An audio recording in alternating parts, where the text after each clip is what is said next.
আব্বা আম্মা যখন জীবিত ছিল আব্বা আম্মার হক তো আদায় করি নাই, বরং ম্যাক্সিমাম সময় বেয়াদবি করেছি। কিন্তু বাপ মা মারা যাওয়ার পরে এখন দিনী পরিবেশে আসার পরে আমি বুঝতে পেরেছি আমি আমার জান্নাতের সাথে অপরাধ করেছি, মানে আমি আমার বাপ মার সাথে অন্যায় করেছি। এখন বাপ মা দুজনেই তো কবরে, এই কবরস্থ বাপ মার কাছে মাপ চাওয়ার বা মাপ পাওয়ার কোনো উপায় আছে কিনা, ভেরি ভেরি ইম্পর্টেন্ট একটা প্রশ্ন। এই বাংলাদেশে কেন, সারা পৃথিবীতে কোটি কোটি ছেলেরা আছে, মেয়েরা আছে যে বাপ মা যখন জীবিত ছিল তখন মারাত্মক অপরাধ করেছে, বাপ মার সাথে অন্যায় করেছে, বাপ মাকে গালমন্দ করেছে, বাপ মার হক আদায় করে নাই, বেয়াদবি করেছে, কিন্তু এখন মারা গিয়েছে, এখন বুঝ এসেছে যে আমি তো অন্যায় করেছি। এই বুঝ আসার পরে এই বাপ মার থেকে মাপ পাওয়ার কোনো উপায় আছে কিনা। বাপ মা যদি মারা যায় আর বাপ মা মারা যাওয়ার পরে আপনি যদি আপনার ভিতরে বোধ শক্তি তৈরি হয় যে আমি বাপ মার কাছে মাপ চাইবো, তাহলে কয়েকটি পরামর্শ।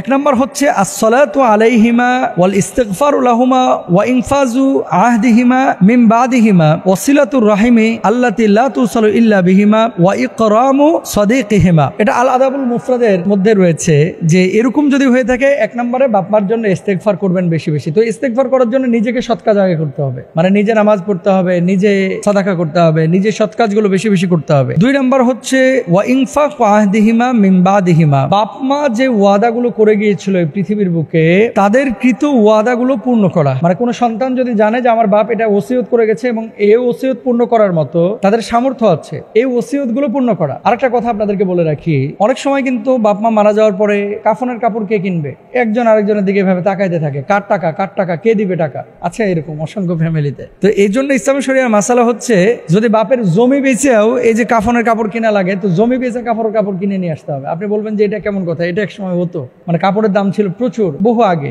নিজের টাকা থেকে কাফনের কাপড় কেনা এটা ভালো। তা আপনি ওসিয়ত করে যাবেন যে এই টাকাটা আমার জন্য ছিল, এই টাকা দিয়ে তোরা কাফনের কাপড়টা কিনবে। তো বাপ মার কৃত ওয়াদাগুলো পূর্ণ করা। বাপ হয়তো বা বলতে পারে যে মসজিদে 1 কাঠা জায়গা দিবি, বাপ হয়তো বা বলতে পারে যে তোর দাদির সাথে বেয়াদবি করবি না, তোর দাদি জীবিত, তাদের খেদমত করবি, এরকম হয়তো বা বলতে পারে। এই ওয়াদাগুলো যেগুলো করা আছে এগুলো পূর্ণ করবেন ইনশাআল্লাহ। এবং নিজেরা সবসময় ওয়াদা ভঙ্গ না করার চেষ্টা করবেন, নিজেরাও কিন্তু আপনারা ওয়াদা করেন অনেক সময়। 3 নাম্বার, তাদের বন্ধুদের সাথে সুন্দর আচরণ করা এবং তাদের আত্মীয়দের সাথে সুসম্পর্ক বজায় রাখা। ঈদ এসেছে, যে কোরবানি ঈদ সামনে আসতেছে অথবা রোজার ঈদ সামনে আসবে, ঈদের সময় মনে চায় যে আব্বা যদি জীবিত থাকতো তাহলে আব্বাকে একটা লুঙ্গি গিফট করতাম, মা যদি জীবিত থাকতো মাকে একটা সালোয়ার কামিজ দিতাম। আল্লাহর হাবিব সাল্লাল্লাহু আলাইহি সাল্লামকে একজন সাহাবী এসে বললেন, ইয়া রাসূলুল্লাহ, মা তো জীবিত নয়, মাকে কিছু দিতে মন চাচ্ছে, কি করব? আল্লাহর হাবিব সাল্লাল্লাহু আলাইহি সাল্লাম জবাব দিলেন, মাকে যে কাপড়টা বা যে জিনিসটা দিতে যাচ্ছ সেটা মায়ের বান্ধবীকে দাও, আল্লাহ সুবহানাহু ওয়া তাআলা তোমার মায়ের আমলনামায় সেটা সওয়াব পৌঁছে দিবে। সুবহানাল্লাহ। এবং আরেকটা বিষয় আপনাদেরকে বলি, আল্লাহ রাসূল সাল্লাল্লাহু আলাইহি সাল্লাম কুরবানির সময় আম্মাজান খাদিজাতুল কুবরা রাদিয়াল্লাহু তাআলা আনহার যে বান্ধবীরা ছিল, এই বান্ধবীদের বাড়িতে গোশত পাঠাতেন। তো সাহাবীরা জিজ্ঞেস করতেন, ইয়া রাসূলুল্লাহ, আম্মাজান খাদিজাতুল কুবরা তো অনেক আগেই মারা গিয়েছেন, ইন্তেকাল হয়ে গেছে, আল্লাহর জিম্মায় চলে গেছেন, কিন্তু ওনার বান্ধবীদেরকে এত টেক কেয়ার আপনি কেন করেন, হাদিয়াটা দিয়ে পাঠান কেন?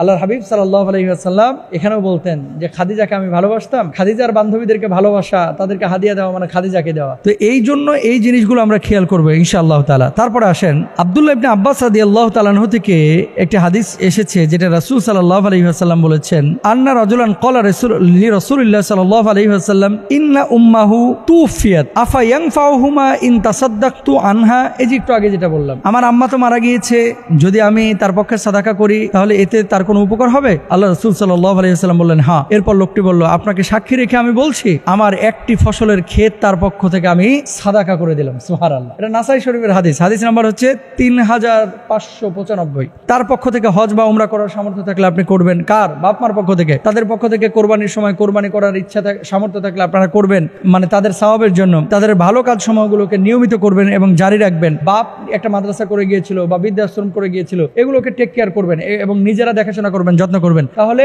আশা করো যে আল্লাহ তাআলা ক্ষমা করবে এবং বাপ মার রূহটা, আত্মাটা বুঝতে পারবে আমার সন্তান আগে খারাপ ছিল এখন ভালো হয়েছে, সেই সন্তান আমার জন্য কিছু উপঢৌকন পাঠাচ্ছে, বাপ মা খুশি হবে ইনশাআল্লাহ। আর কিয়ামতের ময়দানে তো দেখা হবে। আল্লাহ তাআলা প্রত্যেকের বাপ মাকে কবরের জিন্দেগিতে ভালো রাখুন, ভুল ত্রুটি ক্ষমা করে জান্নাতুল ফেরদাউস নসিব করুন।